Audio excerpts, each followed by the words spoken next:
What's up, YouTube?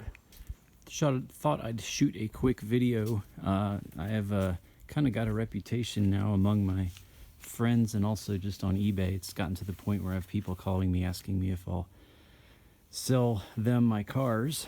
And I just do this for fun, but I have ended up, I guess this is probably the 6th or 7th project car I've had in the last 2 years maybe.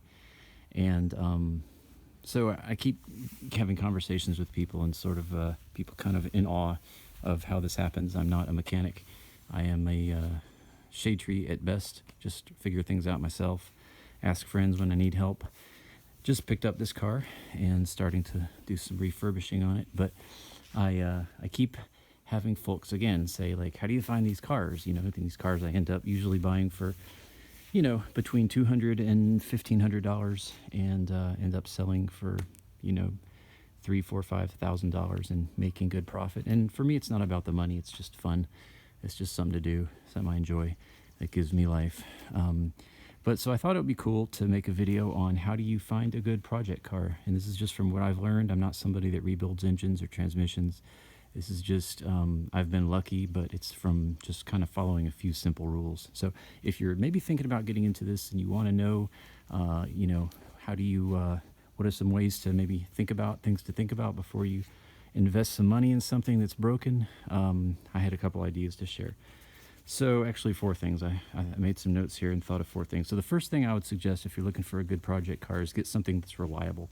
So this is a Honda Insight, and another project that I finished is that Honda Insight, which I keep covered. And then this is another project that I ended up selling to my son, Honda. So if you look at my channel, you also see another blue Honda Insight. You saw a Honda Prelude. And so what does all that tell you? Well, it's just about like credibility, reliability. So that's the first thing. Like, I did have a Mini Cooper, which is the worst car to ever buy, because they're horribly unreliable, but I got it for only $200, so the risk was minimal. But in general, I would say if you're going to get something, the first thing is you want to get something that's not just like error prone. Like, I would never buy an old Volvo unless I was a Volvo fanatic. But, you know, unless you're like looking for that particular car, stay away from stuff that's going to be unreliable, because, you know, you get something that's broken for cheap, but you know, you fix one thing, 2 things break. And I've actually had that experience with an old Volvo 240 I got for $500 and fixed like 8 things on it. This is many years ago. It's not on my channel. And got it running great, and then I drove it for 500 miles and like 4 more things broke.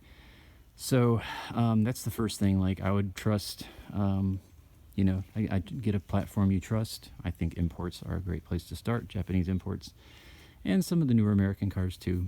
But, you know, I wouldn't be trying to get something that's unreliable. And the other thing I've learned too with this is I wouldn't get anything that's under about 25 years old. And that really, you know, kind of goes into the next thing I want to talk about, which is, can you get parts for it? And you might look back on my channel. I had a 1980 Honda Civic a few years ago. It was, you know, 40 years old. And it was a great little car, but getting parts for it was just impossible.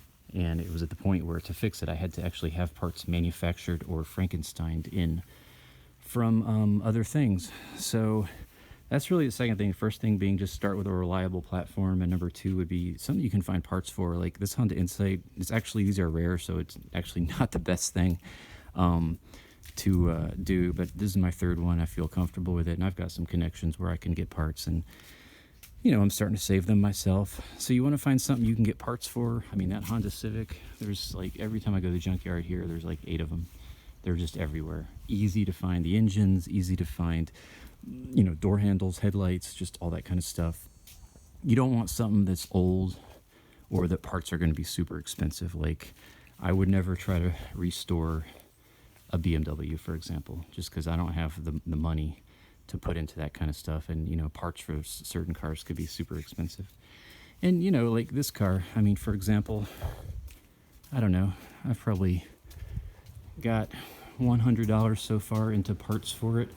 But here's an example, just by way of example, is like, this is one of the ground wires. So this car has some electrical problems, so I started hunting things down, checked all the grounds, and found that this one was frayed. And This ground wire costs like $6, or you can make your own. So that's a great example of just, you know, parts. Like you just want to find something that has parts available that aren't hard to find or super expensive. And then the third thing would be cost. So I'm not going to talk about how much this car costs, but it didn't cost a lot. That car was $1,800. That car was $1,600. And I've bought many cars for just a few $100s, and that's important. So that's the third thing I would say. Like, if you're looking for a good project car, you want to get something that the cost is low. I would not buy a project car. I mean, unless you're getting like let's say you've got to have a dull Soul VTEC. There's none of those, and you find one that's kind of beat for like $3,000 or $4,000. Well, that's probably fair if you know how to rebuild it and that sort of thing. But in general, like, I'm not looking to spend a lot of money, and the reason is, like, if I cannot fix this, I want to at least get my money out of selling it to the junkyard after I pull a bunch of the higher end parts off it, like the rims, the gauge cluster, the headlights.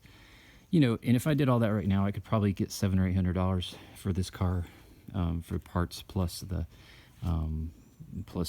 cost of junking it. You know, the junkyard would give me like $200 or $300.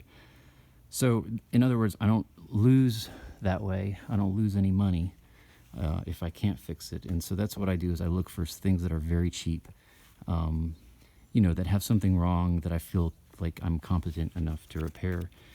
And, you know, something that, you know, it's not a huge investment, you know, several $100s is easier than several $1,000s. So for several $100s, you buy a car, and you know, you can tinker on it. You can spend a few months playing with it, and you don't have to worry about whether or not you necessarily get it fixed, because you don't have a whole bunch of money tied up into it. And for me, that's what makes it fun, rather than like having a project that I've got to get fixed so I can sell and get my money back and pay my rent. So that would be my third thing, would be just something that doesn't cost much. And then the last thing, and this is really important, is you want to like, and by the way, for number 3, you really got to do your homework. Like, I probably look at 400 or 500 cars to find one. And often that means calling the buyer, like asking for detailed pictures, which 90% of the time they don't even answer your call or get back to you. So, but, you know, and it means driving. I mean, I've driven 3-4 hours one way to look at plenty of cars, and it was crap. So, you know, I wasted my time, I wasted a day, wasted money. That's part of the adventure, though. But again, like, you got to call on a lot of cars. Like, I've looked and looked and looked at Insights. I've probably been looking for 9 months for another Insight project, and I found this one, and this one felt right. So yeah, that kind of ties into that. But again, the fourth and final thing I was going to talk about was just like, make sure there's no huge repairs. So this car does have some significant problems, but I feel comfortable enough that I'm going to be able to fix it.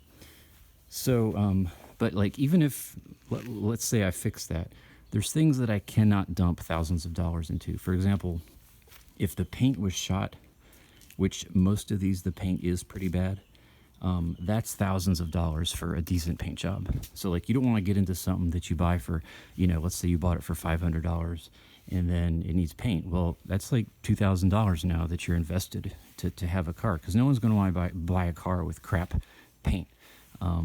Most people won't, for any real money. So like, I look for cars that the paint's good, or at least somewhat refurbishable, you know, fixable. I talked about this in I think one of my last videos, where I got, after a lot of work, really got the hood and the roof looking good again, and overall it looks good. You know, there's no wrecks, there's no mismatched panels or gaps or anything. You know, making sure wheels are decent enough. Stuff like the air conditioning, like if the car didn't have working air, that could be a $100 fix, or it could be a $1,000 fix, and I don't want to get into a $1,000 fix. So just little, you know, stuff like that. You want to look at the things that are big cost items and stay away from those. These are very, it's very common that the transmission synchros are bad. And so that's another thing. I would not want to buy one of these that had bad synchros, because that's a big expense. So yeah, just look at, you know, look before you buy, and make sure there's nothing real expensive that you're going to have to fix. You know, other stuff too, like make sure the interior isn't totally trashed. I mean, the interior of this was a big issue for me because, well, I mean, it wasn't, because it was nice. and I took the seats out and, you know, steam cleaned everything, washed the seat covers, took them off, which, I mean, that was 3 or 4 hours of work just on the seats. But my point is, if you got cracks and your seats are all ripped up and that kind of stuff, you know, you really, it's just too much money to repair all that and get it presentable to make any money off the car. So yeah, so that's the last thing, you know. So I guess in closing, just the last thing I was thinking to share was just risk. Like, it's going to be a risk. One day I'm going to buy one of these and it's going to crap out on me and I'm not going to be able to fix it.